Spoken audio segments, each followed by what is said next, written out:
In a somber and shockingly candid livestream on May 19th, Scott Adams, the controversial creator behind the once iconic comic strip Dilbert, announced that he is battling terminal prostate cancer, the same aggressive form recently revealed to be affecting former President Joe Biden. But Adams's message was far more grim. "My life expectancy is maybe this summer," the 67-year-old cartoonist said during the live stream, visibly weakened and speaking with a raw honesty that stunned his viewers. "I expect to be checking out from this domain sometime this summer." For fans who grew up chuckling at Dilbert's dry satire of cubicle life, the news felt like a gut punch. But for Adams, this wasn't about fanfare. This was a farewell letter in real time. Adams revealed that, like Biden, his cancer has metastasized to the bone, an advanced and excruciating stage of the disease. The prognosis?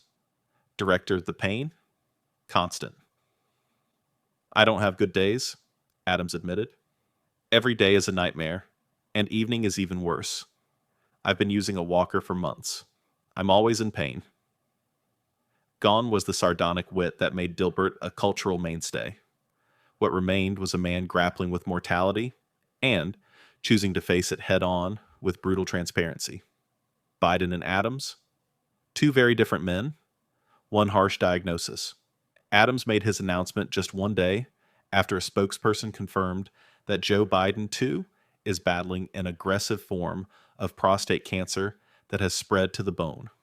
The statement noted that Biden's cancer, while severe, is hormone sensitive, which opens up a path for effective treatment and management. Adams acknowledged this parallel with a nod of sympathy and grace. "I have a lot of compassion and sympathy for Biden," he said. "We're both staring down something brutal." But unlike Biden, Adams's prognosis does not come with a treatment roadmap. His words had the clarity of someone who had moved past shock and fear and into resignation. It's kind of civilized. Adams faces the end with a pragmatist's lens. While some might shy away from such a public admission, Adams leaned into it. And in true Adams fashion, he added a philosophical lens to his pain.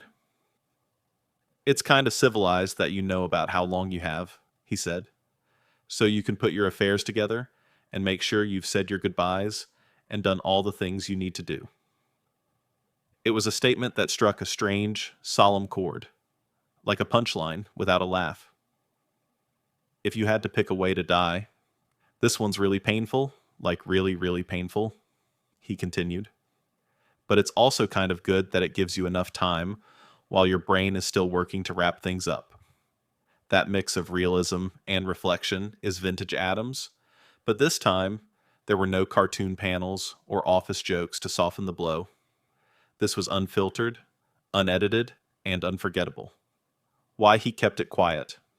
Until now, Adams admitted that he deliberately chose not to share his diagnosis earlier, not out of shame, but because he didn't want people to see him differently.